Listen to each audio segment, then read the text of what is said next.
Om Shanti everyone. आज होली है। होली के इस पावन अवसर की, होली के इस पावन त्योहार की आप सबको हार्दिक शुभकामनाएं। लेकिन क्या आप जानते हैं कि होली का वास्तविक अर्थ क्या होता है? आज हम बात करेंगे इसी बारे में।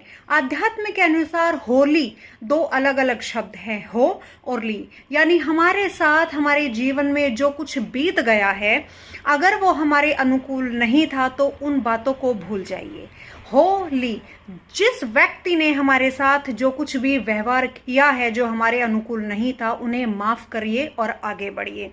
हो और ली, इसका दूसरा जो आध्यात्मिक अर्थ है वो यह है कि हमें अपनी आत्मा को परमात्मा से जोड़ लेना है। हमें रोज परमात्मा को याद करना है, हमें योग लगाना है और योग के माध्यम से परमात्मा के मार्गदर्शन में अपने जीवन में कार्य करना है। हमें हर कार्य ईश्वर को साथ रहकर ईश्वर के मार्गदर्शन में करना है। होली का अर्थ होता है पवित्रता। यानी होली में जब हम रात को होलिका दहन करते हैं तो उसका मतलब ये होता है कि योग की अग्नि में आत्मा को परमात्मा के साथ जोड़ लेना और उस योग अग्नि में अपने अकर्मों का विनाश कर देना। मोह, लोभ, अहंकार सब चीज को अग्नि में छोड़ देना और यह चिंतन करना कि आज से हम जो कुछ भी करेंगे वो ईश्वर के मार्गदर्शन में करेंगे।